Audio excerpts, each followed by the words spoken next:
Quantos estão felizes nessa manhã? Amém. Amém. Para nós é um motivo de grande alegria, mais uma vez, estar com os irmãos nesses dias de tanta glória em que o Senhor tem separado para derramar sobre nós. Eu estou com alguns irmãos da igreja. Antes de iniciar, eu gostaria de pedir que eles ficassem de pé, os irmãos de Minas. Aí tem uma caravana de Minas, né? Esses são os irmãos de Minas. Ali do lado esquerdo está a mulher mais bonita de Minas. E hoje ela é a mulher mais bonita de São Paulo, né? Porque ela está em São Paulo. É a minha esposa. Que o Senhor abençoe cada um de vocês. Irmãos,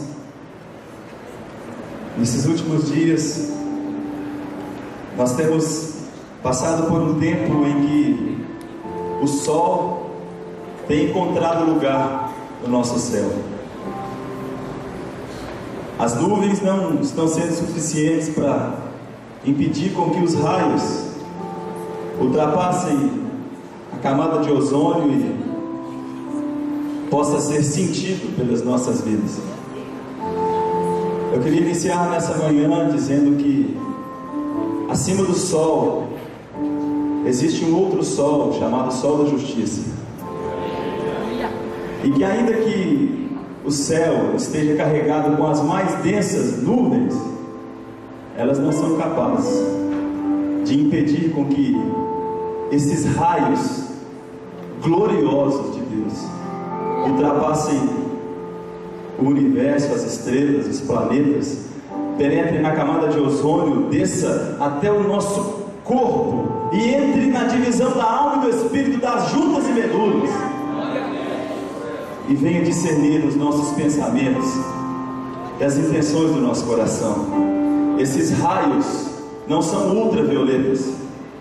Esses raios, eles se manifestam hoje através desse livro que nós carregamos em nossas mãos, a Palavra de Deus. E é nesse livro que nós vamos fundamentar tudo que nós iremos falar nessa manhã, porque essa palavra é viva e eficaz. Você trouxe a sua Bíblia nessa manhã? Amém. É um culto de estudo bíblico, não é isso? Amém. Amém. E eu tenho criado um costume de cantar um corinho antes de começar um louvor.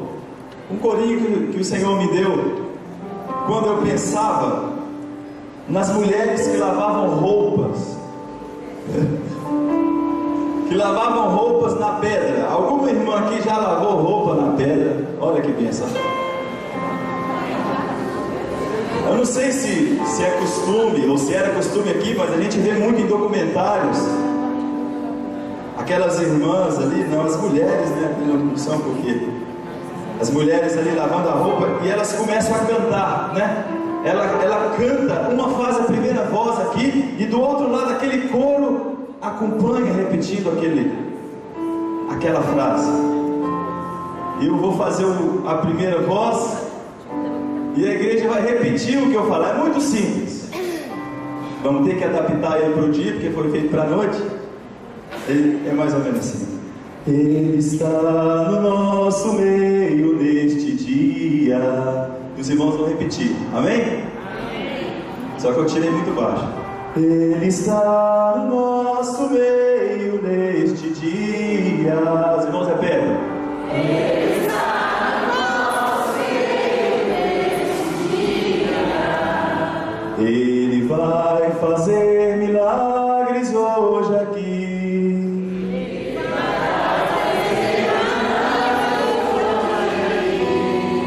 As doenças e os demônios vão embora.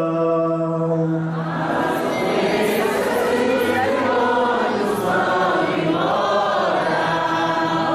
Jesus Cristo os ordena a sair. Jesus Cristo os ordena a sair. Pois no nome do Senhor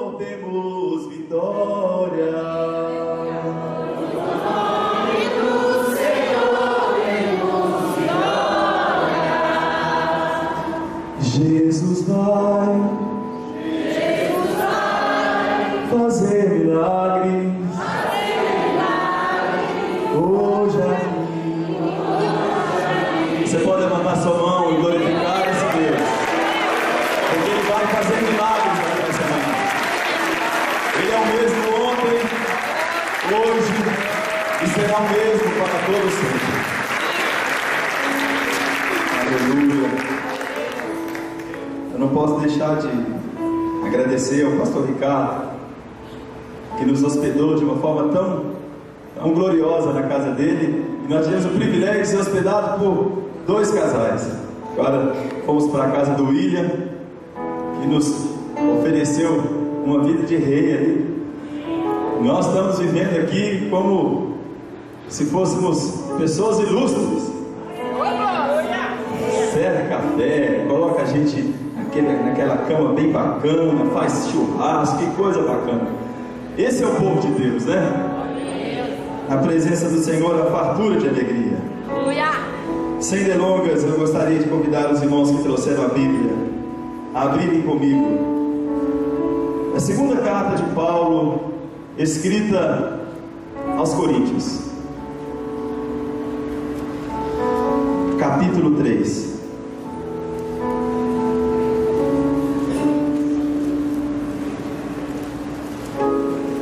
Eu sei que esse assunto é bem falado aqui na igreja.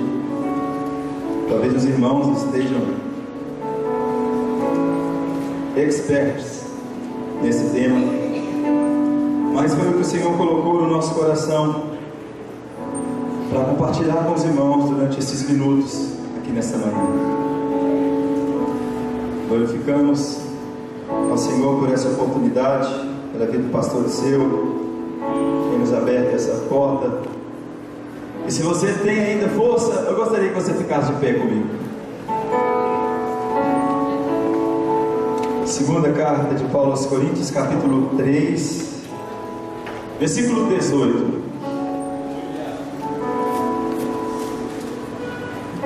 Amém?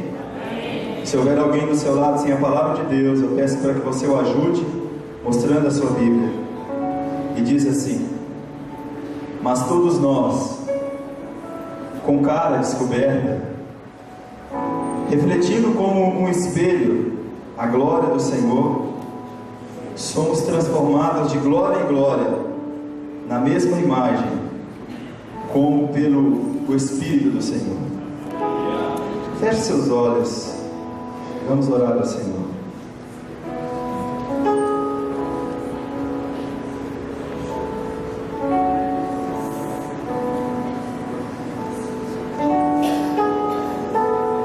Deus, obrigado por essa manhã na Tua presença, Senhor. Obrigado pelo privilégio de estar junto com o Teu povo, de estar compartilhando da Tua palavra, de estar ouvindo a Tua voz. Senhor, nós sabemos que não há nenhum merecimento em nenhum de nós para que a Tua salvação nos alcançasse. Mas aprove ao Senhor enviar o Teu Filho para que nós pudéssemos alcançar o Teu nome. E nesta manhã nós estamos aqui em torno desse nome, o nome de Jesus. E Ele mesmo disse, Pai, que aonde 2 ou 3 ou mais pessoas se reunissem em torno desse nome, Ele se faria presente. Por isso eu quero Te glorificar, ó Pai, pela presença do Teu Filho Jesus Cristo, através do Teu Espírito Santo no nosso meio. E nesta manhã eu peço para que Ele, o Teu Espírito Santo, convença as nossas vidas nessa manhã, que Ele opere no íntimo de cada um, e que a Tua voz possa ser ouvida, e que a Tua palavra possa ser entendida, para que nós possamos desfrutar dos Teus ensinos na nossa vida. Senhor, nós repreendemos e neutralizamos e anulamos toda ação contrária à do Teu Espírito Santo. E nós pedimos, Pai, que o Senhor possa levar cativo a nossa mente, o nosso pensamento ao Senhor nessa hora, para que nós possamos desfrutar e entender as maravilhas da Tua lei. Deus, abre os nossos olhos espirituais, abre os nossos ouvidos, unge, Senhor, a boca daquele que fala, daqueles que ouvem nessa manhã, para que haja entendimento e discernimento da Tua palavra. Prende-nos, ó Pai, prende-nos diante da Tua doce voz nessa manhã. Que nós não venhamos dispersar a nossa atenção, mas que nós possamos estar ávidos, preparados para ouvir a Tua voz. Nós assim nos colocamos diante do Senhor e pedimos a manifestação do Senhor no nosso meio, em o nome de Jesus. Você pode se assentar, glorificando o nome do Senhor. Aleluia.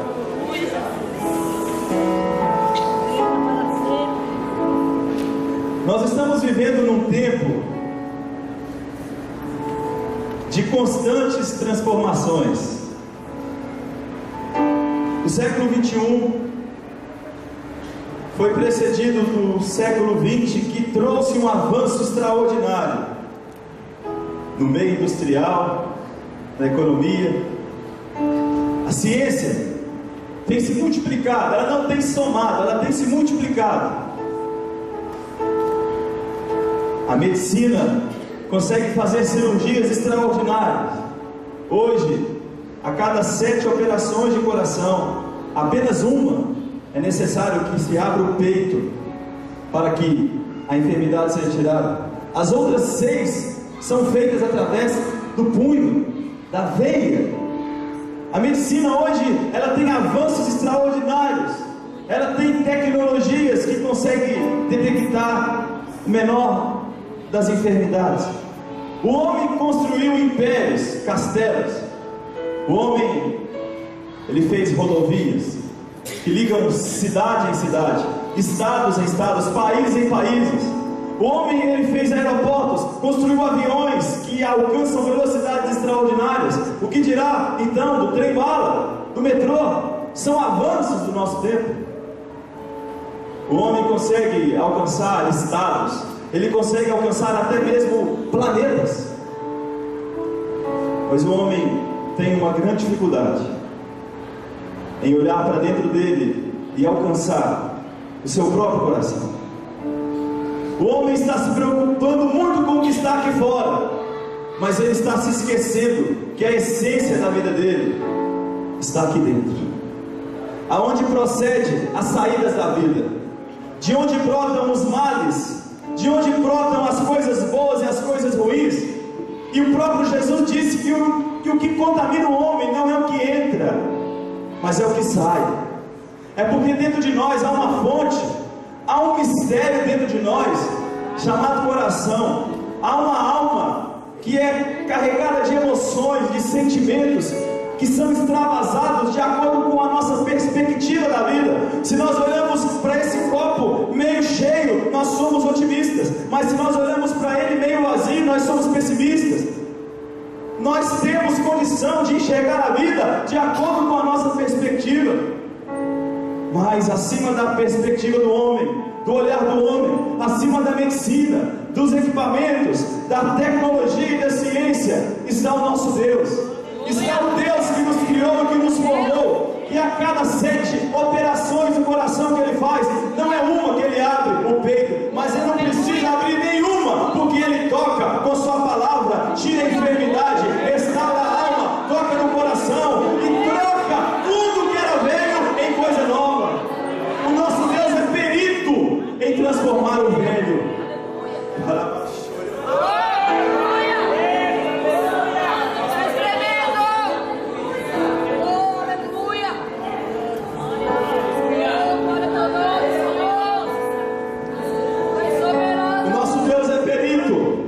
Em transformar o velho em novo. Se você está aqui nessa manhã dizendo estou velho, não diga aí, diga eu estou antigo, eu sou antigo, mas jamais velho. Por isso nós chamamos Velho Testamento, mas diga Antigo Testamento, que é mais bonito, porque o nosso Deus transforma o velho em novo. Ele transforma o velho em novo, Ele restaura a sua vida nessa manhã. E já começa a partir de agora, tocando no seu interior e dizendo: eu estou aqui para transformar a sua vida em uma nova vida.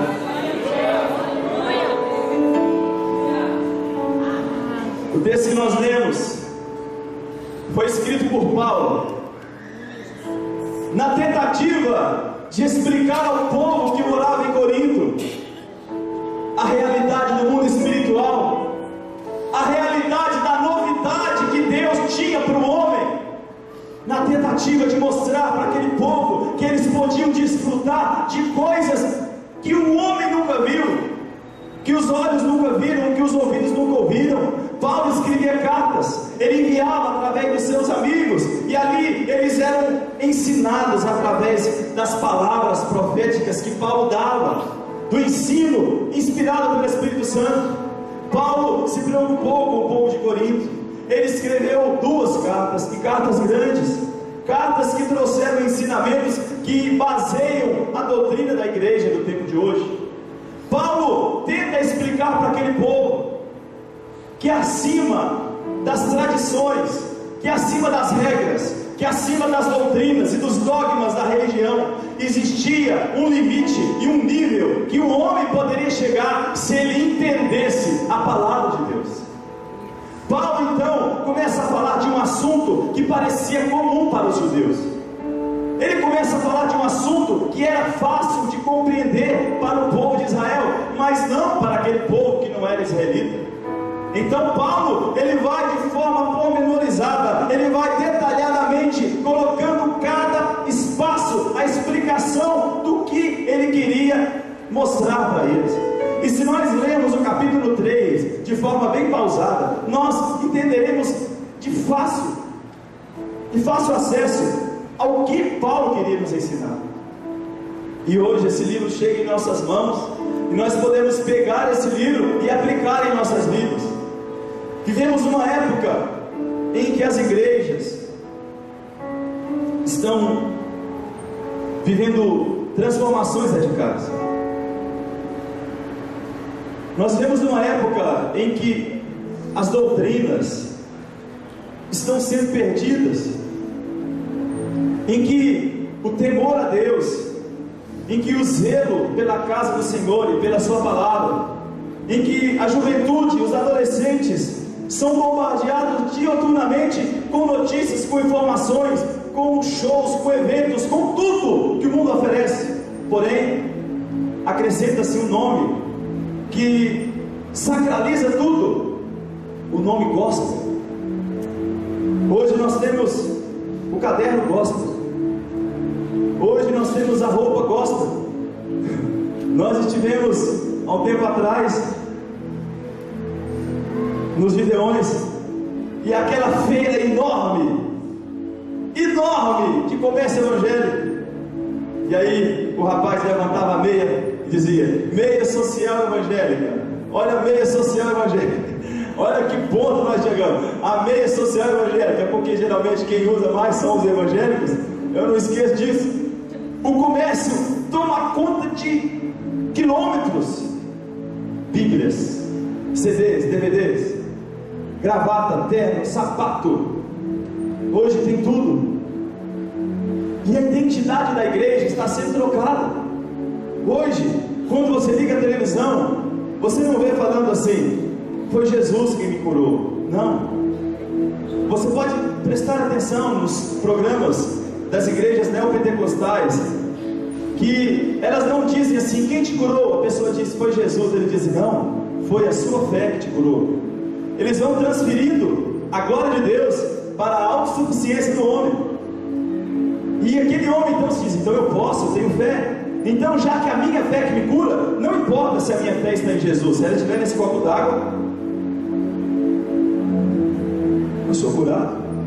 Não é Jesus, é a minha fé. Se ela estiver nesse papel ungido, eu estou abençoado. E que dirá então da rosa ungida? Que dirá então dos artefatos que estão recheando a igreja? Estamos vivendo num tempo em que o judaísmo está voltando para dentro das igrejas. Nós dissemos isso na Ermida. Eu gostaria de dizer isso aqui.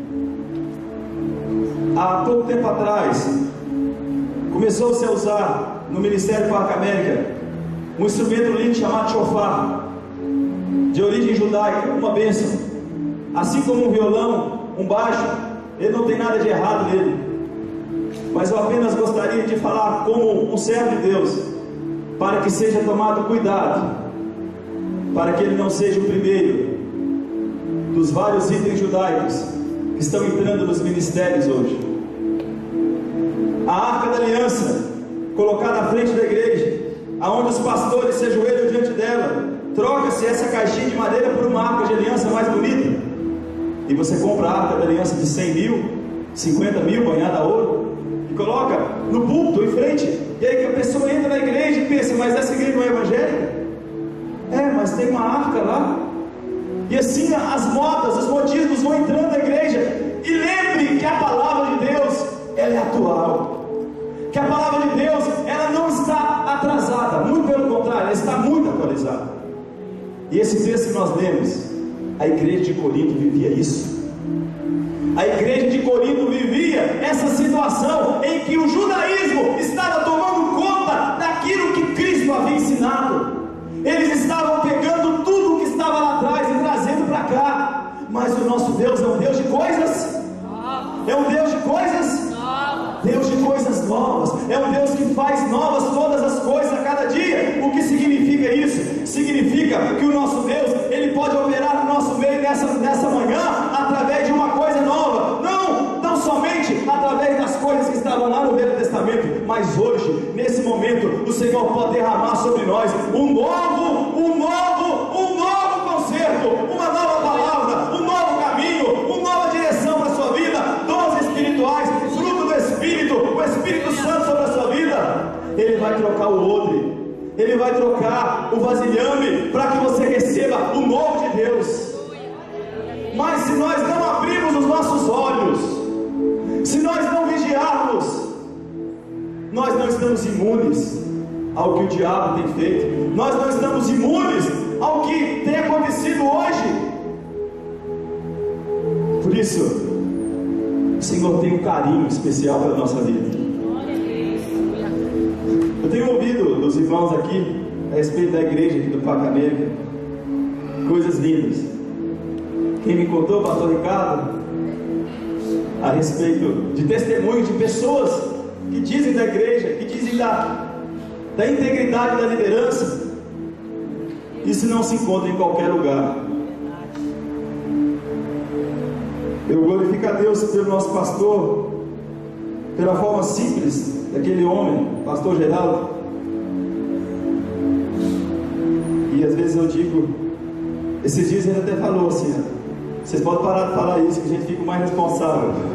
Quanto mais vocês falam que a gente é fiel, mais responsável a gente fica. Mas, como Paulo dizia, né, sede meus imitadores, como eu sou de Cristo. Deus colocou homens no nosso ministério que são dignos de serem imitados, como eles imitam a Cristo. E ao terminar essa mensagem essa manhã, eu gostaria que todos nós saíssemos daqui como homens e mulheres dignos de serem imitados pelo mundo. Porque é o que nós vamos entender nesse texto. Para entendermos um pouco como a escola bíblica dominical, vamos para a Bíblia. Vamos para o versículo 7. E vamos tentar entender de forma literal o que Paulo disse. 2 Coríntios capítulo 3, versículo 7.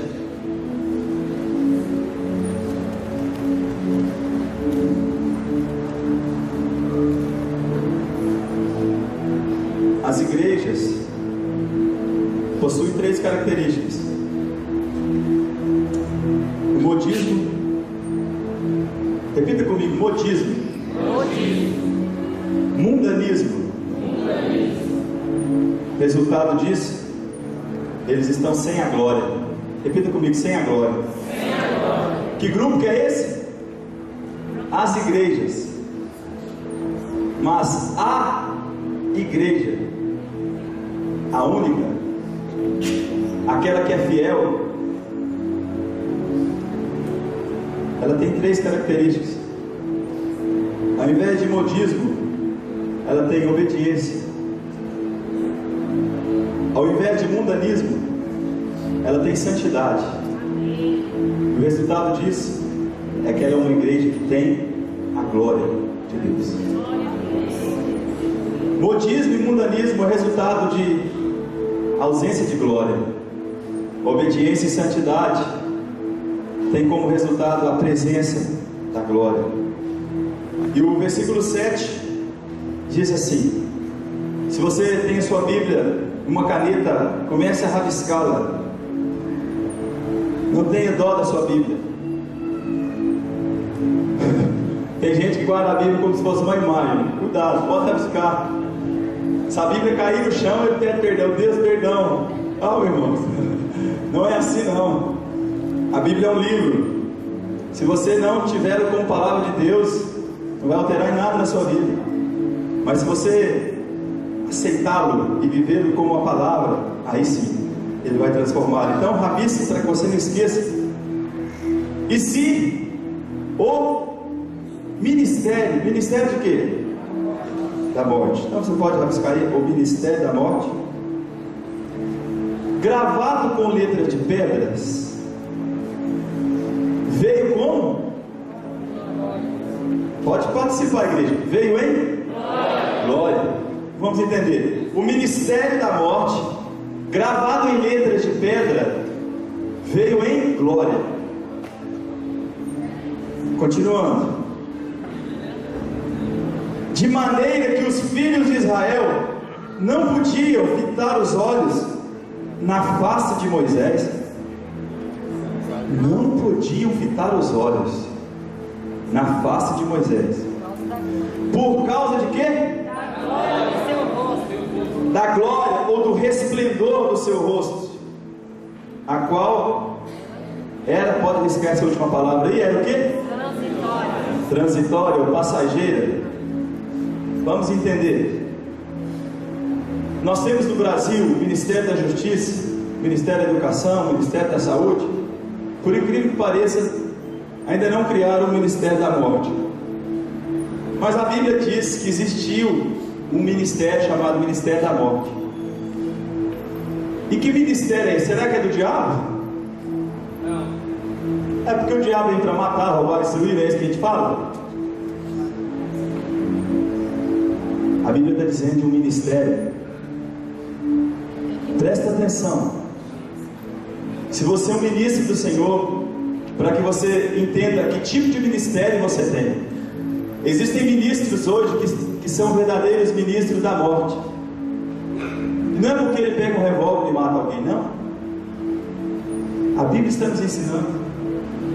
Porque o ministério da morte é aquele que foi gravado em letras de pedra. Qual que é esse ministério? Quem sabe? Como?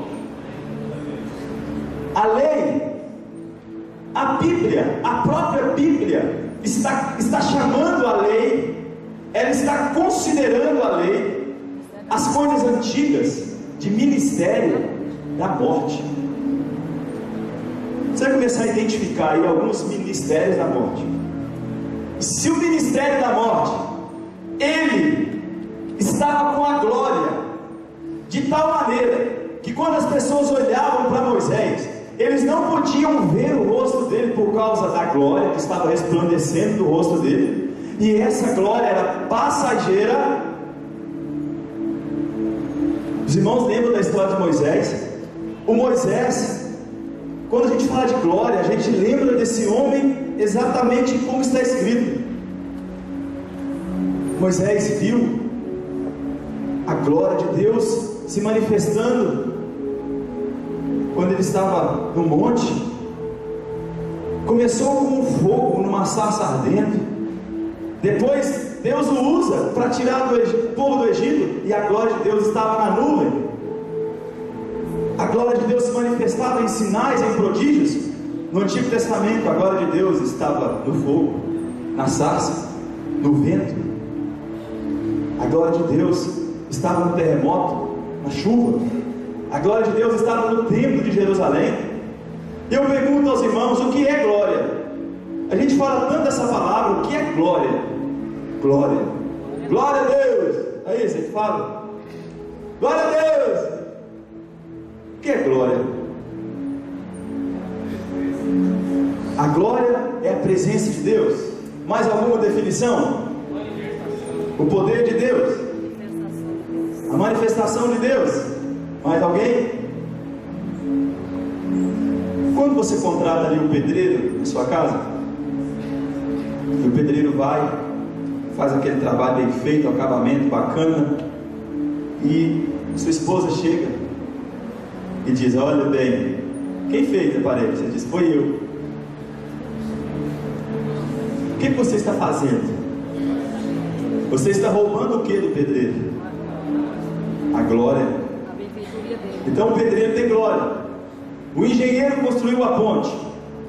Aí vem o prefeito e diz: foi eu que fiz. Foi ele não. Foi o engenheiro que fez o projeto. Ele está roubando o quê? A glória. Então a palavra glória, no seu sentido mais simples, significa louvor, honra. Dá honra a quem tem honra. A palavra glória, né? Nós tiramos a palavra glorificar. Glorificamos a Ti. É a mesma coisa de louvamos, agradecemos, honramos, magnificamos, bendizemos. Nós usamos essa palavra como uma palavra genérica que vai nos dar vários significados. Nós colocamos dentro dessa palavra louvor, honra, majestade, grandeza, poder, força, domínio, excelência. Nós colocamos o que é bom. O dicionário, quando considerado a glória do homem, diz sobre a fama, sobre a honra, sobre o renome, aquele homem, um homem glorioso, um homem renomado. Quando nós falamos de Deus, nós consideramos o resplendor, o brilho que mostra alguém que tem poder, mostra o brilho. O poder vem do ouro, vem da capacidade monetária do rei, vem da capacidade de força dele. O poder de tirar e de dar a vida, o poder de permitir com que alguém viva, é porque alguém é mais forte do que o outro. Alguém que tem dinheiro também é considerado poderoso. A Bíblia conta a história de homens poderosos.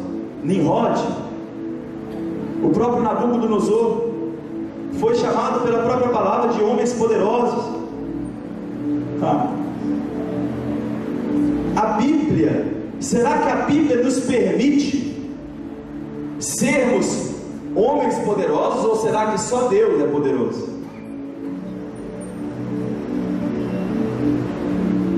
Abra sua Bíblia em Tito, capítulo 1, versículo 9.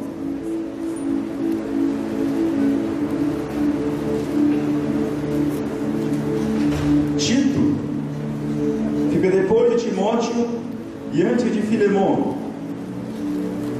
Tito, capítulo 1, versículo 9. Retendo firme a fiel palavra. Presta atenção nos adjetivos. Fidelidade, uma palavra fiel, não é qualquer palavra. Retendo de que forma? De forma largada? De forma deixada? Não, de forma firme, com firmeza, com clareza, com convicção. Eu vou reter uma palavra. Mas que palavra? Do presidente? Do vereador? Não, uma palavra fiel. A fidelidade está ligada à verdade, à justiça, não à mentira. Uma palavra fiel, que é conforme o que? A doutrina. Então a doutrina tem que ter o molde da palavra fiel. A doutrina não tem que ter o molde da cabeça da liderança. A doutrina tem que ter o molde da palavra fiel. Retendo firme a fiel palavra, conforme a doutrina, para que seja o quê? Poderoso.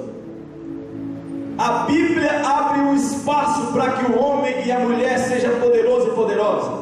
A Bíblia abre uma lacuna, ela abre uma regra, ela tem um versículo, ela tem uma condição para que alguém seja chamado de poderoso. Não é porque ele tem dinheiro, não é porque ele tem fama, não é porque ele tem um nome alto, mas é porque ele retém a palavra fiel conforme a doutrina. Se você retém a palavra fiel conforme a doutrina, você se torna um homem poderoso, uma mulher poderosa em Deus, para operar proezas, sinais e maravilhas na unção e no poder do Espírito Santo.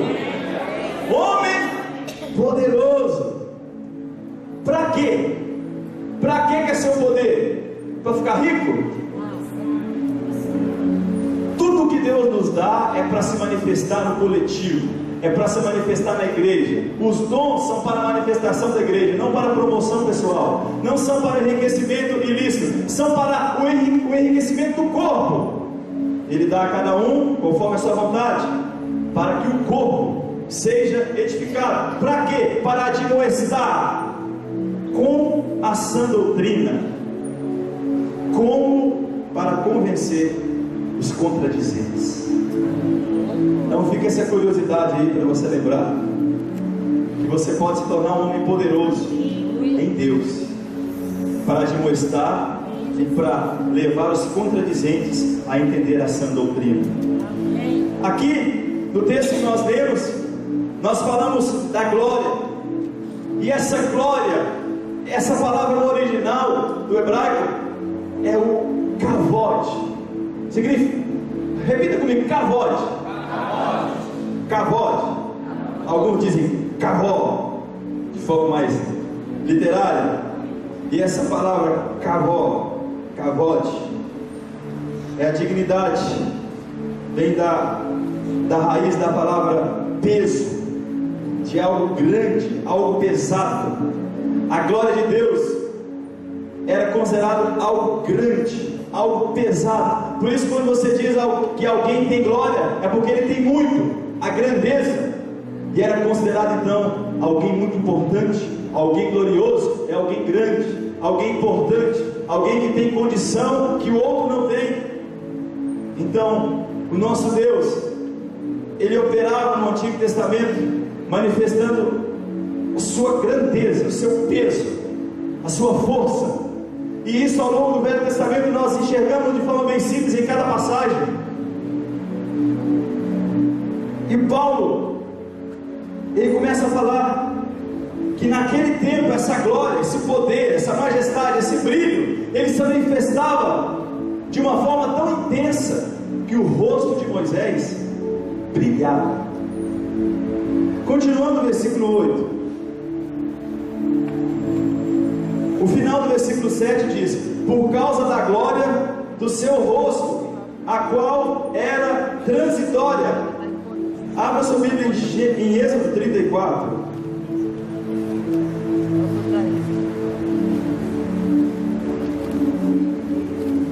A glória que Moisés tinha era transitória.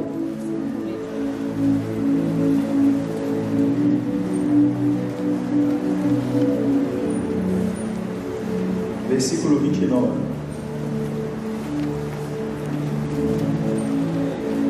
E aconteceu que, descendo Moisés do monte Sinai, e Moisés trazia as 2 tábuas do testemunho em sua mão, quando desceu do monte, Moisés não sabia que a pele do seu rosto resplandecia, depois que falara com ele. Olhando, pois, Arão e todos os filhos de Israel para Moisés, eis que a pele do seu rosto resplandecia, pelo que temeram. O que eles fizeram? Eles temeram, eles tiveram medo de chegar perto dele. Então Moisés os chamou, e Arão e todos os príncipes da congregação tornaram a ele, e Moisés lhes falou. Depois chegaram também todos os filhos de Israel, e ele lhes ordenou tudo o que o Senhor falara com ele no monte Sinai. Assim acabou Moisés de falar com eles, e tinha posto um véu. Eu vou pedir licença, pastor Disseu, pegar a blusa dele. Perfume? É unção. Vou colocar ela. Aqui era o rosto de Moisés, e Moisés saiu da tenda, e assim acabou de Moisés falar com eles, e tinha posto um véu sobre o seu rosto. Os irmãos estão me vendo? E agora?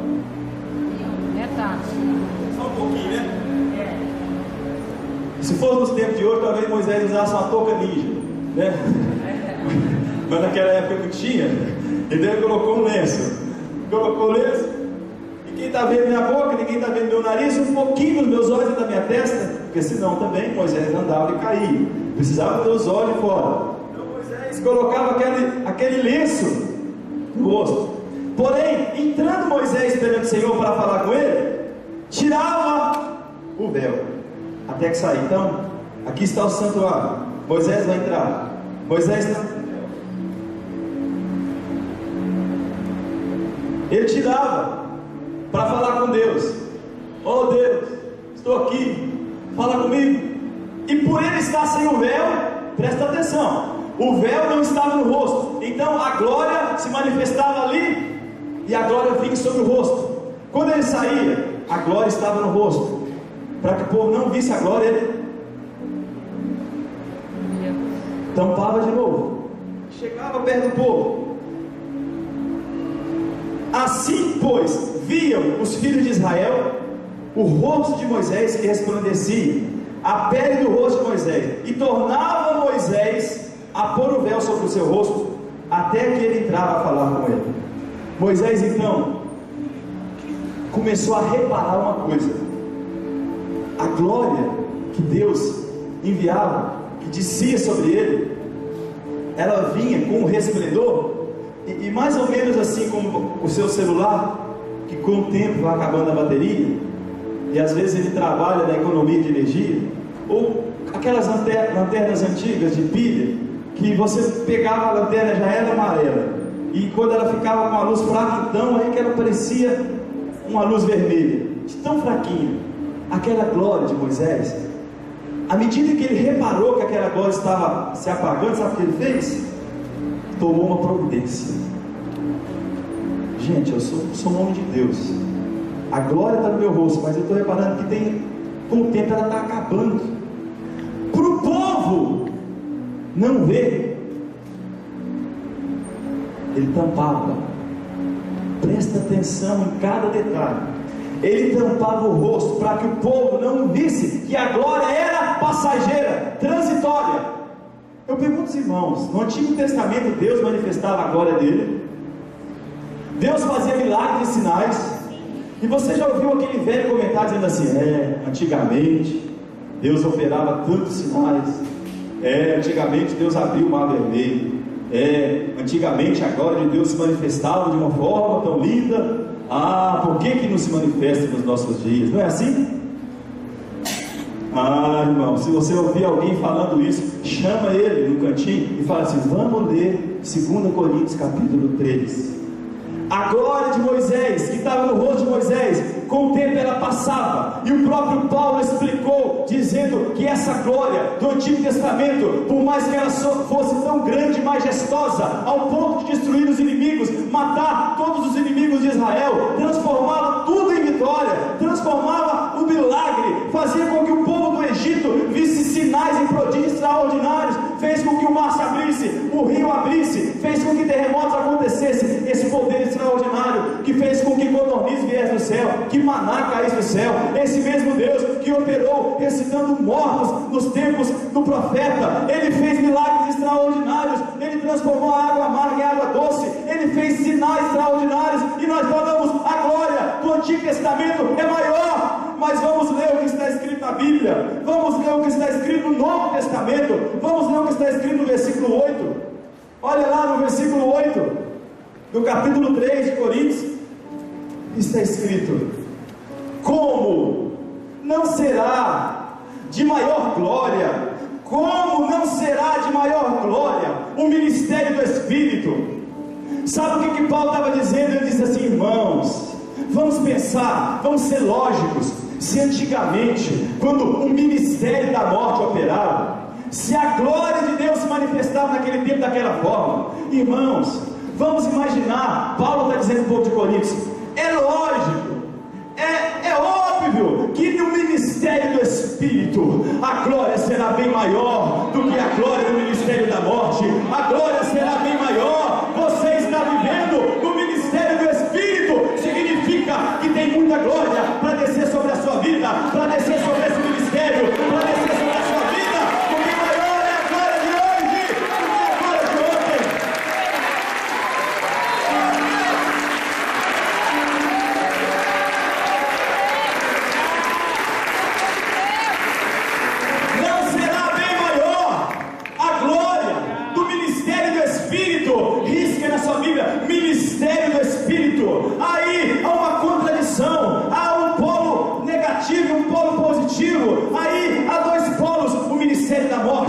e o ministério do Espírito. Está dizendo no ministério da morte, Antigo Testamento, leis, mandamentos, coisas que o homem jamais conseguiria fazer. E o ministério do Espírito, que agora não é porque você merece, mas é pela graça sois salvos, e isso não vem de vós, é pela fé, para que ninguém se glorie, porque a glória e o louvor é dele, a honra é dele, a majestade é dele, a força é dele, a dignidade é dele, porque dele, por ele e para ele são todas as coisas, porque ele é o autor e consumador da nossa fé, o único digno de louvor, adoração, veneração, santidade, honra. Ele merece, porque ele é grande, ele tem o peso da glória, ele tem o cavalo, ele se manifesta com seu Espírito Santo, e os milagres acontecem, as enfermidades vão embora, os demônios são expulsos, o ímpio se converte e se torna justo, e vai morar ao lado dele lá no céu.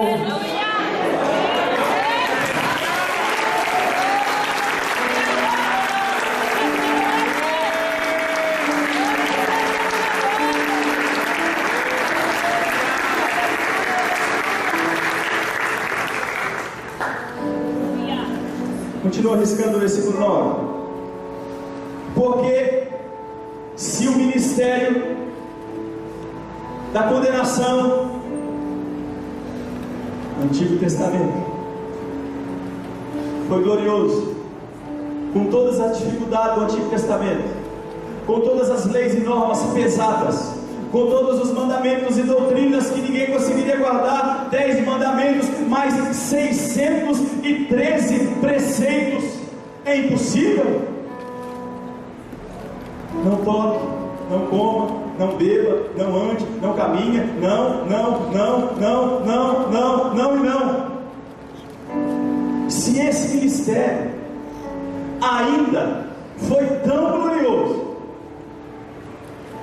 muito, olha a palavra, muito, e não bastou colocar muito, ele colocou muito mais, muito mais, e não bastou colocar muito mais, ele colocou assim, ó, muito mais excederá.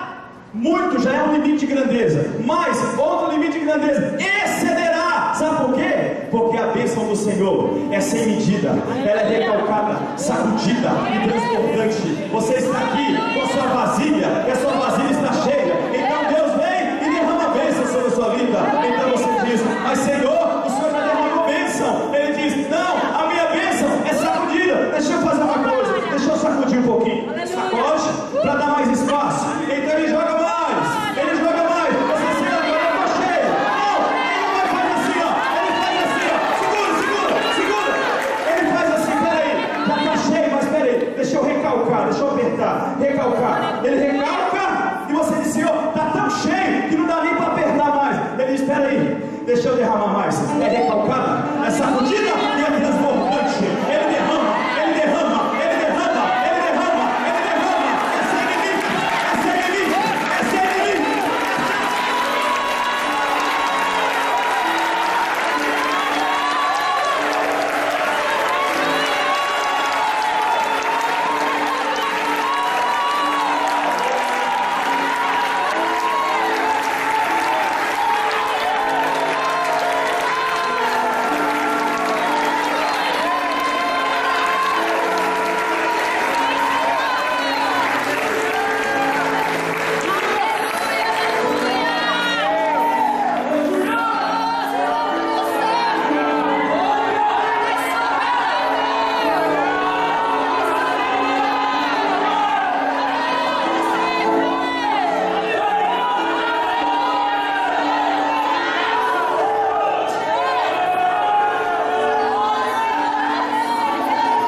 excederá em glória. Excederá em quê? Não é em dinheiro, não? É em glória. Excederá em glória. O ministério de quê? Olha que coisa linda, olha que coisa linda. O ministério da justiça adverte: fumar é prejudicial à saúde. O ministério da justiça adverte: essa bebida pode causar doenças do fígado. O ministério da justiça, o ministério da saúde, perdão, mas o ministério da justiça, que a Bíblia diz, é o ministério de quem? Do Espírito Santo. Sabe por quê? Porque ele tem 3 funções: convencer o homem do pecado, da justiça e do juízo. Por isso esse ministério aqui é o ministério do Espírito Santo. Antigamente, ministério da condenação: pecou, tem que morrer. Adulterou, vai ser apedrejado. Roubou, vai ter a mão cortada. É olho por olho e dente por dente. Agora, o ministério que nós estamos é o ministério da justiça. Porque também o que foi glorificado nessa parte não foi glorificado por causa desta excelente glória. Versículo 11: porque se o que era transitório, no Antigo Testamento a glória de Deus se manifestava no terremoto. O terremoto dura para sempre? Não, é rápido. Ele causa um estrago extraordinário, mas é rápido. A glória de Deus se manifestava no vento.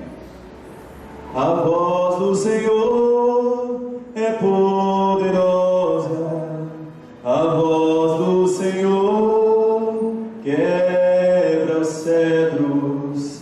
Sim, o Senhor despedaça os cedros do Líbano. Não é assim? Aquele vento que vinha e destruía as mais poderosas árvores do Líbano, os cedros, considerado o símbolo da eternidade, com a sua força, com raízes extraordinárias, que demoravam muitos anos para começar a crescer, e só começa a dar semente depois de 40 anos.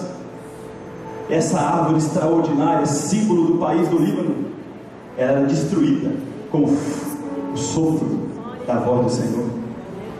E quando você lê a Bíblia no original, a maioria das vezes em que está escrito palavra no Novo Testamento é a palavra do Espírito. O Espírito, perdão, está escrito pneumo. Pneumo vem do vento, do sopro. O seu pneu é cheio de ar. Pneumologia. O estudo, o Espírito Santo. O sopro de vida é o pneu de Deus. É o Espírito que entra no homem. A palavra é um sopro. Como a palavra é um sopro que vem sobre a nossa vida, que destrói toda a nossa impureza, que quebra toda a fortaleza. O fôlego de vida. Essa glória que se manifestava em vento, em chuva, em sol, com coisas passageiras, com calor, com frio. Agora, no nosso tempo, porque se o que era transitório foi para a glória, muito mais é em glória. Ele falou de novo, muito mais é. Está escrito na sua Bíblia aí, era? Não. Ou é? Ou será que está escrito assim, ó, muito mais será? Será? É, né? Sabe por quê? Porque a glória de Deus não é o que manifestava, não é o que vai manifestar no culto da noite, é o que está se manifestando nesse exato momento. É agora, nesse exato momento, é no presente, é nesse momento. A glória de Deus é o que permanece. Muito maior é em glória o que permanece. Paulo está falando assim. Vamos pensar. Se, por exemplo, esse púlpito, ele é transitório, um momento ele vai acabar. Ele é de madeira. Agora, suponhamos que se faça um púlpito de aço. Qual vai durar mais tempo? De aço. De aço? Por quê? Mais resistente. Porque o tempo de corrupção do aço é menor do que o tempo da madeira. Existe uma tabela aí de materiais que vão se deteriorando com o tempo. Plástico, muitos anos, não sei de qual, 500 anos. Madeira, papel. Nós estamos vivendo nessa época. O papel vai passar, esse púlpito vai passar, esse templo vai passar, esse som maravilhoso vai passar, essa lâmpada um dia vai queimar, esse microfone vai acabar, a bateria, depois você vai pegar seu celular e ele vai acabar, eu vou passar, você vai passar, mas a palavra de Deus permanece para sempre. A glória de Deus é que permanece, está ligado ao tempo eterno. Deus nos tira do tempo cronos, do relógio cronológico, e nos manda para o kairos, a eternidade, o tempo aonde ninguém sabe o que vai acontecer, mas quando Ele diz acontece, acontece, porque Ele tem poder sobre todas as coisas. Ele tira você do tempo e te leva para a eternidade, porque o seu tempo aqui é contado para a morte, mas quando você aceita Jesus, seu tempo é contado para a vida. E vida em abundância em Cristo Jesus. Aleluia. Aqui está dizendo: muito mais é em glória do que permanece. Agora, vou perguntar aqui: quem prega aqui? Levanta a mão. Quem prega? Já prega no trabalho, prega na igreja, qualquer lugar que você prega. Já prega? Pode levantar a mão, não tem vergonha não. É bênção, isso é bênção. Pastor de Senhor levantou a mão. Deixa eu fazer um comparativo aqui. Existem dois grupos de pregadores.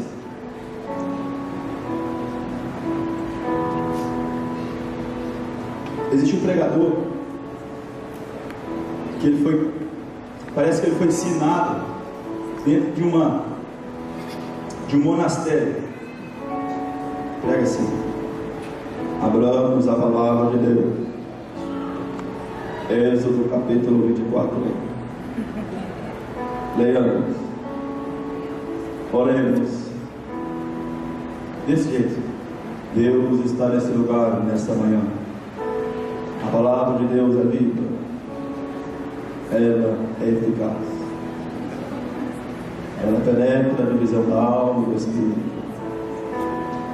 Amém, irmãos?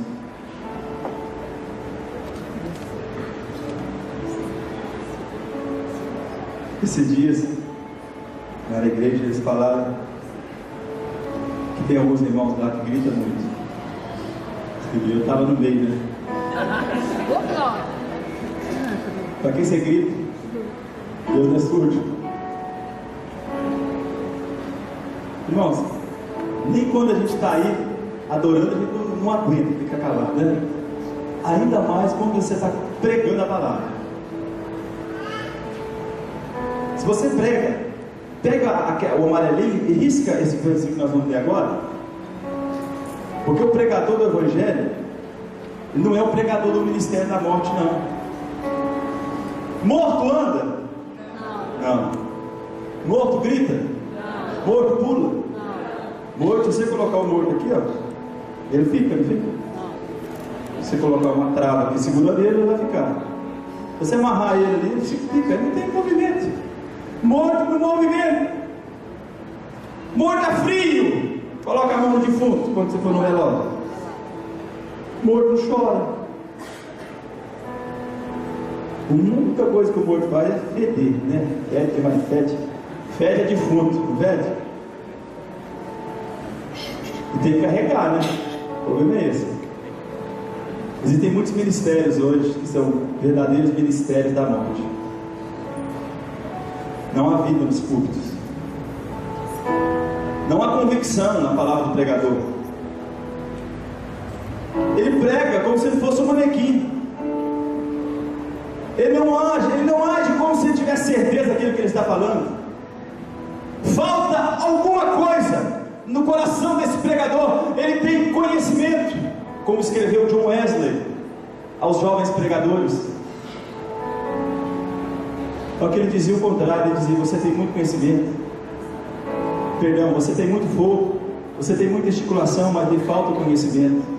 Existem outro grupo de pregadores que têm o conhecimento, que têm uma bagagem extraordinária de informações, mas ele não transfere com convicção e com ousadia. Então, o resultado disso é que as pessoas não enxergam a vida nele. Mas a Bíblia está abrindo uma oportunidade para que nós sejamos pregadores, ministros, labaredas de fogo, como o pastor Disseu disse. Eu nunca tinha ouvido falar esse jargão, ministro labareda de fogo. Está na Bíblia. E ele foi lá na igreja e pregou: Deus vai levantar homens aqui nesse lugar cheio do fogo. Não é assim que ele fala, pastor Disseu? Ele vai levantar ministros labaredas de fogo. Eu disse: eu vou ser um desse aí. E Deus está levantando homens na ermida, viu? As mulheres, há uma época na ermida, as mulheres estavam fazendo de tudo. Agora os homens já estão começando a fazer alguma coisa.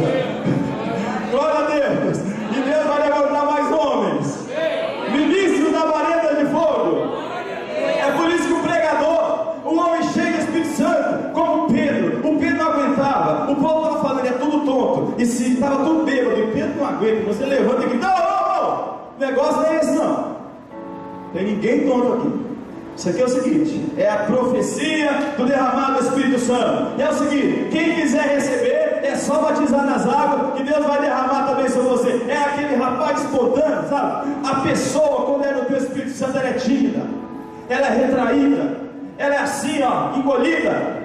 Mas quando ela recebe o Espírito Santo, ele vai mudando as articulações, ele vai entrando nos nervos, nas juntas, ele vai tocando nos ossos, na carne, ele pula, ele sai, ele levanta a mão, ele grita, porque ele é cheio, glória, e do poder, e da unção, e da alegria do Espírito Santo. Oh, Deus poderoso!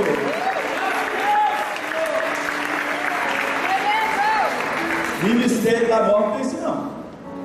Ministério da morte, ninguém fala glória a Deus, ninguém levanta a mão, pular aqui na frente, ó, aqui na igreja, e ministério da morte, tá? Morto pula, ué, que isso? Ué. Agora, ministério da morte não tem grito, não tem aleluia, não tem levantar a mão, não tem esse negócio. Rodar, morto roda. Só se jogar ele no morro, deixar ele rodando, só se for no automático. Agora, o que tem vida, se ele fala assim, ó, eu vou andar, ele anda. Se ele fala, eu vou pular, ele pula. Se ele fala, eu vou levantar a mão, ele levanta. E o que eu estou falando? É porque está escrito na Bíblia. Está escrito aí então. E Paulo diz assim: gente, vocês estão entendendo? Está falando para Coríntios.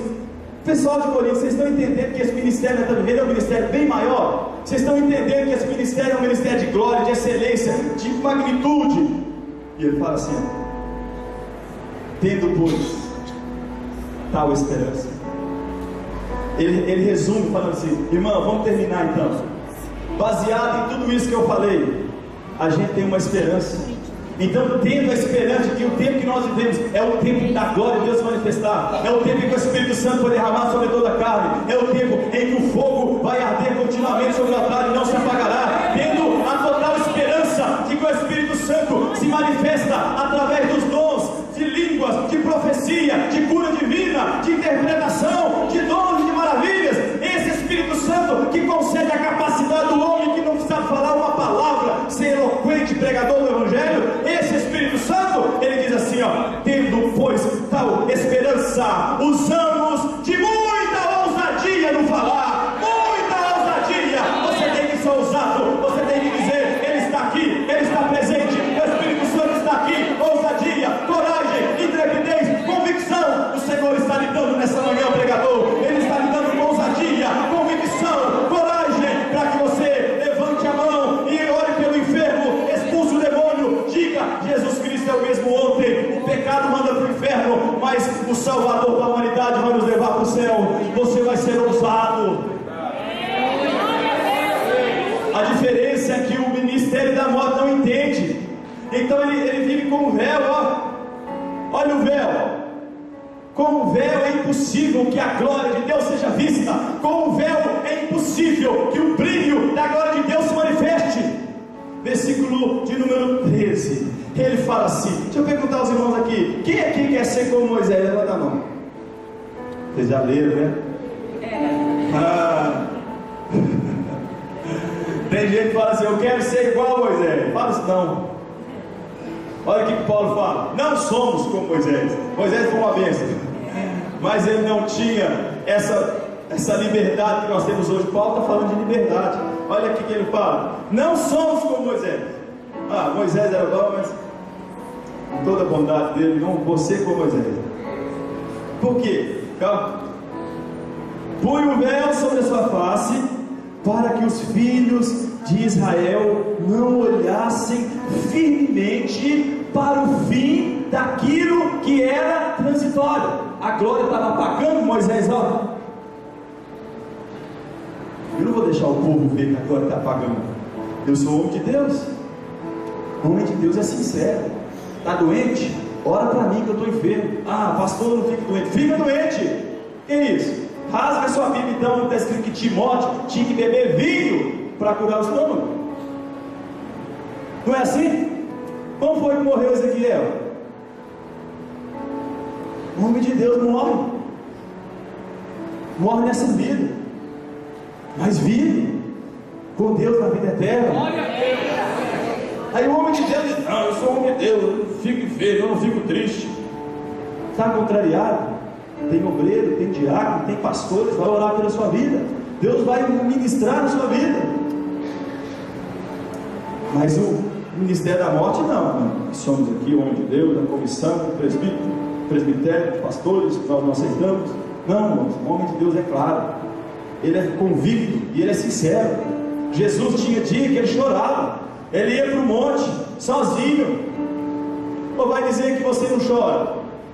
Vai dizer que você não vai para casa de vez em quando depois do culto e abre a boca a chorar e dizer: Senhor, o que está acontecendo comigo? Não estou entendendo nada. Isso é assim mesmo. Mas você tem sinceridade, porque o ministério que você vive agora é o ministério da justiça, e o justo é verdadeiro, ele é sincero. Ele diz assim: Moisés colocava o véu na face. Ele diz assim: mas seus sentidos foram endurecidos. Agora presta atenção, essa parte você tem que riscar mesmo. Depois dessa palavra endurecidos, está escrito assim, porque até quando? Até hoje. Hoje é que dia? 26? 7. Até o dia 27 de 10 de 2013. E se daqui 10 anos meu filho já tiver nascido e já souber ler, ele vai ler esse versículo e vai estar escrito: e até hoje. Se daqui 50 anos o meu neto estiver vivo, ele vai ler escrito: até hoje. Até hoje o mesmo véu está por levantar na lição de quê? Eu podia ter falado antigo, né? Mas ele falou Velho Testamento. Presta atenção nesse finalzinho. O que está escrito na sua Bíblia aí? O qual foi por Cristo abolido. Peraí, fala de novo essa última palavra. Foi por Cristo o quê? Abolido. Então quer dizer que não tem mais essa regrinha de matar cordeiro. O sujeito pecava, pegava o carneirinho e ia para a rua fora. Aí falava: ela pecou, ela vai pro tempo. Não tem isso mais não, irmãos. Não tem mais regrinha.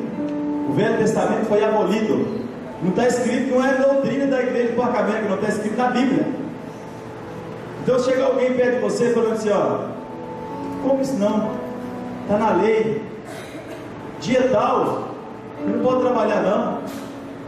Chama ele, senta no cantinho, fala assim: vamos ler 2 Coríntios capítulo 3 e lê com ele, faz o estudo. Eles gostam de fazer estudo com vocês, né? Então vamos lá. Até hoje, quando é lido Moisés, o véu está posto sobre o coração deles. Olha só, aquela igreja do ministério da morte, quando eles estão falando do Velho Testamento, estão lá ensinando o Velho Testamento, vocês vão ver que o véu está aqui, no coração. O véu é a lei. O véu é aquilo que impede que a glória de Deus se manifeste. O véu simboliza a lei. o Velho Testamento que vem sobre o rosto, que vem sobre a face, tirando a identidade, não permitindo com que a glória de Deus se manifeste. Agora, terminando, mas quando se converterem ao Senhor, então o que? O véu se tirará. Coisa linda foi o dia que o véu foi tirado dos nossos rostos. Coisa linda foi o dia em que alguém chegou perto de você e disse: não precisa acender vela, porque o nosso Deus, Ele é a luz do mundo. Ele disse assim: não precisa ficar dando oferenda para Ele, não, senhor. Ele falou que Ele é o pão da vida. Não precisa ficar pagando promessa, subindo escada até no último degrau, porque todo o preço já foi pago por Ele na cruz do Calvário. Não precisa carregar fardo, não, senhor. Ele disse: tomai sobre vós o meu jugo e aprendei de mim, que sou manso e humilde de coração, porque o meu jugo é suave e o meu fardo é leve. Coisa boa, coisa linda, foi aquele dia em que o véu foi tirado dos nossos rostos. E se houver alguém aqui nessa manhã dizendo: ainda tem um véu no meu rosto, o Espírito Santo do Senhor começa a se manifestar na sua vida, dizendo: eu vou tirar o véu, para que a glória de Deus se manifeste na sua vida, e para que o povo lá fora veja a glória de Deus no seu rosto. Mas quando se converterem ao Senhor, se você conhece alguém que diz que é convertido ao Senhor, mas vive o Velho Testamento, ele não converteu, está na Bíblia. Quando se converter ao Senhor, o véu se tirará. Agora ele vai falar, terminando o texto: ora, o Senhor é Espírito, e onde está o Espírito do Senhor? Aí há o quê? Liberdade. Aonde está o Espírito do Senhor? Aí há liberdade. E no versículo final que nós lemos: e todos os pastores, e todos os homens, e todos os padres, todos os apóstolos, todas as mulheres, as casadas ou as solteiras, todos nós. Agora ele foi bem incisivo. Na minha Bíblia fala cara, com cara descoberta, é rosto não, cara mesmo, como que diz lá, é fuça. E todos nós com cara descoberta. Sabe o que eu estava pensando aqui nesse texto? Existe uma frase chamada vergonha na cara, né? A gente fala: tem vergonha na cara? Aí eles falam assim: se eu tivesse vergonha na cara, eu tampava ela e falava desse jeito. Porque daquilo que eu tenho vergonha, o que eu faço? Eu estou vestido com roupa comprida, eu estou tapando as minhas vergonhas. No Velho Testamento chama de vergonha. Aquilo que eu tenho vergonha, eu tampo. Eu não deixo com que as pessoas vejam a minha vergonha. Sabe por que Moisés tapava o rosto? Porque ele tinha vergonha. A glória está vindo embora. Hoje não. Você não tem vergonha. Tendo, pois, o quê? Ousadia. Ousadia. Temos coisas que estava esperando, usemos com ousadia, intrepidez, coragem. Tirou o véu do rosto. E agora a parte mais linda desse texto: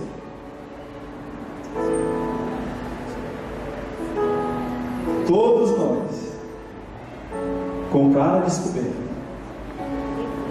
Todo mundo está me vendo, está vendo meu rosto, de óculos e sem óculos, refletindo como o quê? Espelho. A glória do Senhor.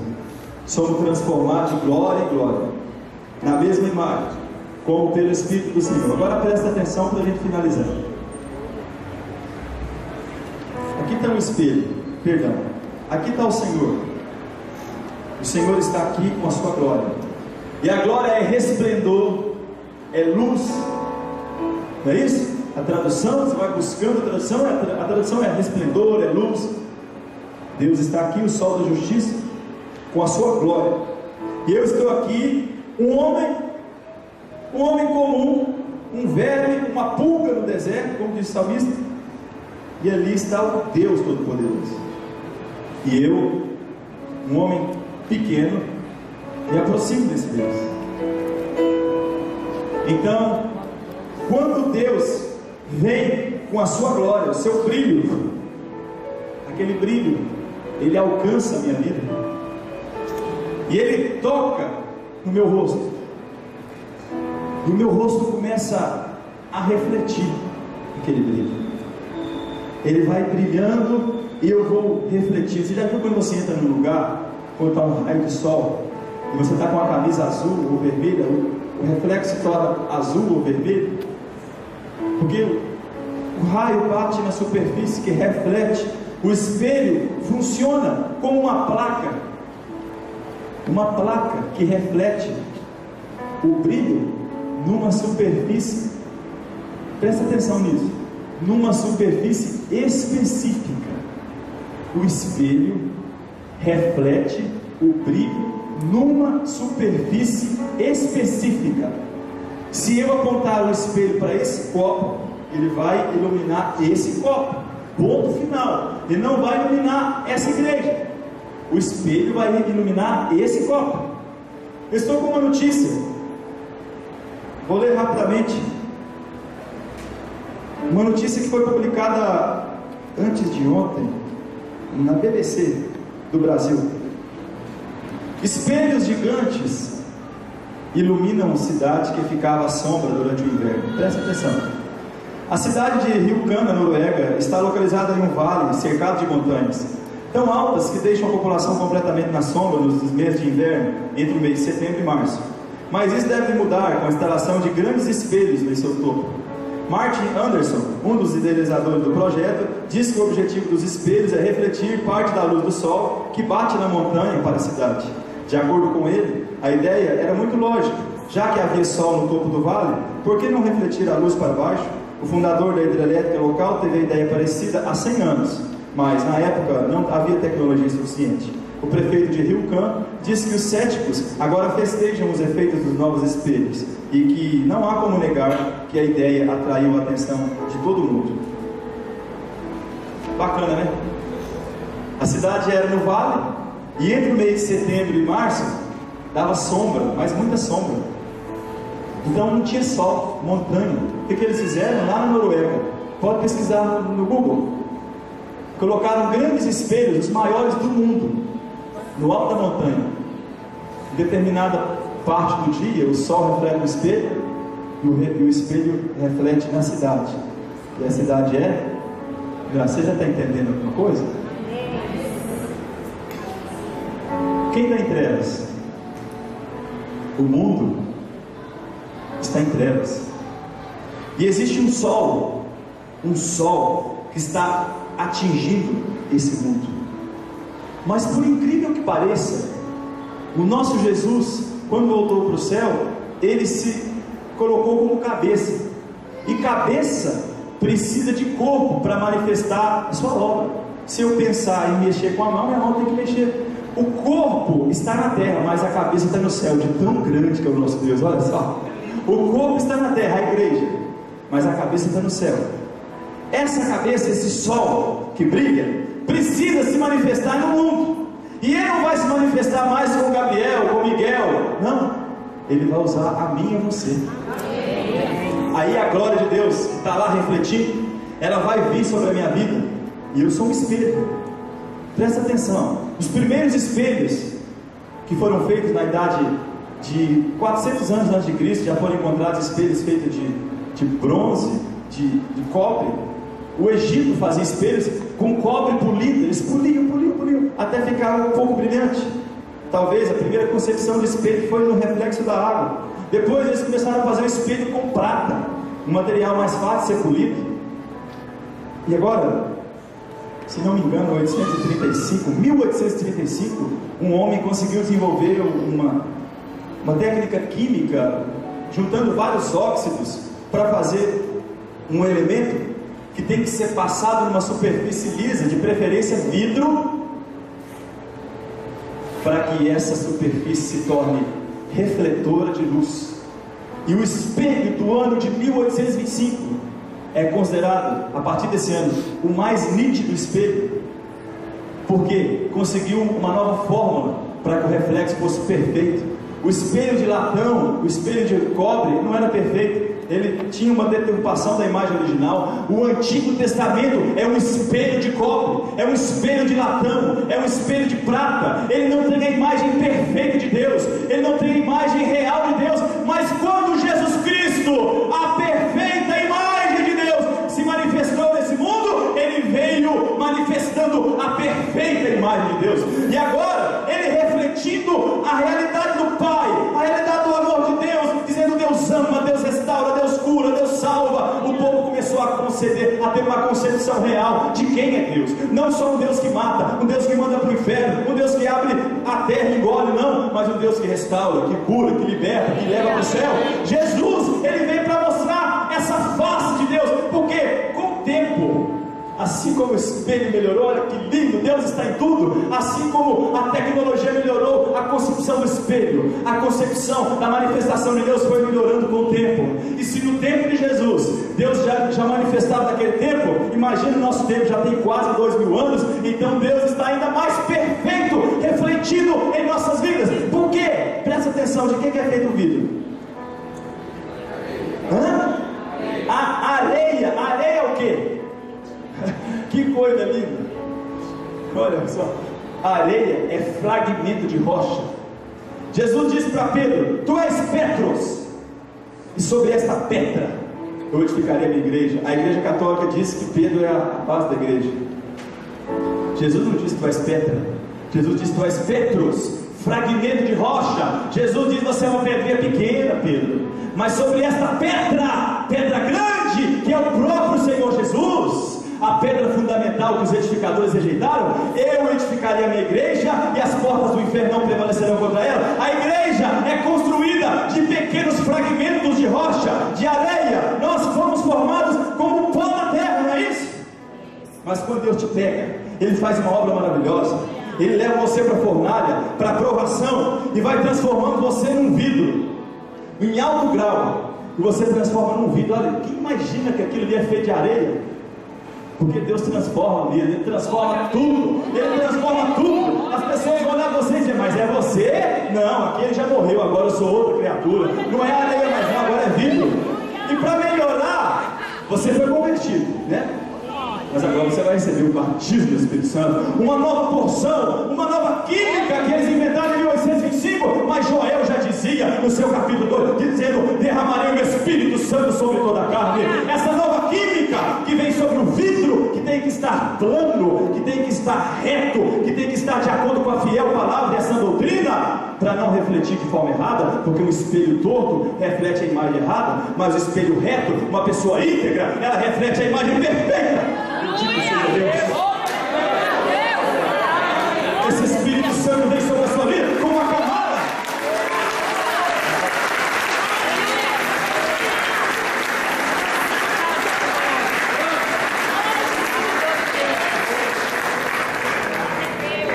O Espírito Santo vem sobre a sua vida. Você era um vidro, antigamente você era um vidro. Uma areia não reflete nada, pelo contrário, esquenta, e você pisa nele e quebra o pé. Mas quando vira vidro, ela reflete um pouquinho, bem pouquinho, mas reflete um pouquinho. Tem gente aí no mundo que reflete, tem gente convertida que reflete, é uma bênção, reflete, mas é bem rasinho. Mas depois que recebe o Espírito Santo, vem uma camada de poder na sua vida, e aquilo que Deus manda na sua vida, você reflete para o seu irmão. E o seu irmão, que é corpo, você lembra que eu falei que o espelho reflete numa camada, o brilho numa parte específica? Porque Deus não chamou só um homem para ganhar o mundo, não, porque só um não consegue. É impossível um homem só refletir a glória de Deus no mundo. Sabe como funciona? Isso é lindo demais. Eu estou aqui e Deus está aqui. Então Deus, Ele manda a glória para mim, e eu estou olhando para Ele. E para onde está voltando o reflexo? Para Ele, porque a glória é dele, o poder é dele, a honra é dele, a força é dele. Eu não tenho glória, mas a glória que está em mim é dele. Então eu mando a glória para Ele. Eu não retenho a glória. Espelho não retém, ele reflete. Espelho não retém, ele reflete.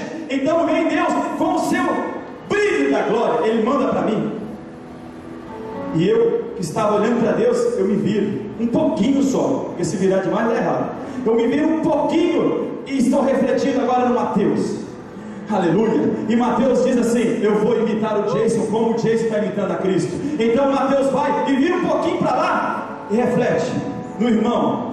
O irmão vê a glória de Mateus que estava na minha vida, que veio de Deus, e aquela glória, aquele brilho vai percorrendo a igreja. De repente aquele irmão vira para lá, aquele raio vai correndo para cá, outro raio vai correndo para lá, esse para lá, esse para cá, esse para lá, esse para cá, e de repente o mundo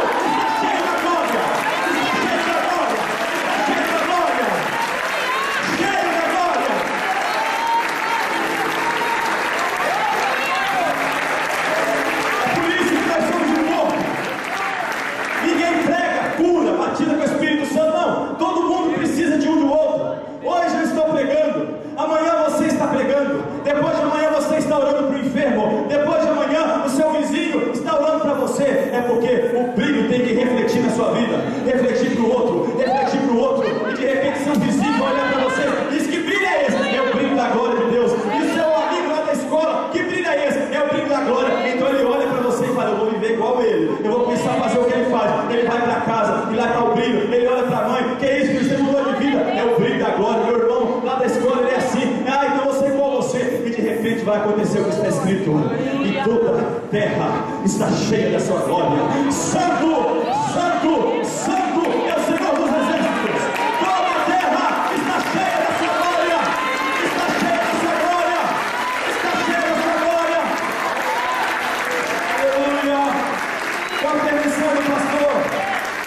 Eu gostaria de orar com a igreja antes de passar. Eu queria que você ficasse em pé por alguns minutos.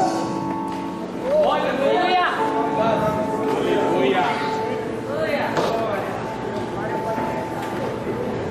Quantos querem refletir a glória de Deus? Jesus. Você não vai refletir a glória de Deus só porque você pula, não, porque você é reto, você é íntegro, porque você recebeu o Espírito Santo.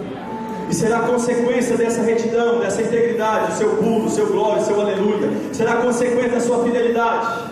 Você vai ver uma vida que as pessoas vão olhar para você e dizer: eu quero ser como ele, eu quero refletir esse brilho que ele tem. Eu quero ser como esse jovem. Eu quero ser como essa moça casta, essa moça fiel. Ela anda tão decentemente, ela é tão delicada, ela tem um corpo lindo, mas ela não mostra, ela é fiel, ela está esperando seu marido. Eu quero ser como esse jovem. Está no trabalho, todo mundo fala bem dele. Sabe qual é o dia que o seu patrão vai dizer: eu quero ser crente? É o dia que ele vê você sendo um bom servo, um bom funcionário. Você está refletindo a glória de Deus. Sabe o dia que a sua esposa vai dizer: eu quero ir para a igreja com você, meu bem? É o dia que você chegar em casa e você vai chegar como um espelho refletindo a glória de Deus. E a sua esposa vai dizer: quem é você? Você vai dizer: eu sou um espelho, eu reflito a glória de Deus na sua vida. Os seus filhos vão olhar para você e dizer: pai, o que está acontecendo com o Senhor? É porque você está passando muito tempo com o Senhor e a glória dele está se manifestando na sua vida. Feche os seus olhos. Espírito Santo, nesta manhã, aprove ao Senhor se manifestar no nosso meio através da tua palavra. Deus, mas nessa manhã também existem jovens, homens, mulheres que estão clamando no íntimo de seus corações, dizendo: eu quero ser um espelho, eu quero refletir esta glória, esse brilho, aonde eu for, de tal maneira que o meu bairro, a minha cidade, o meu país seja salvo. Senhor, eu peço ao Senhor que o Senhor possa descer sobre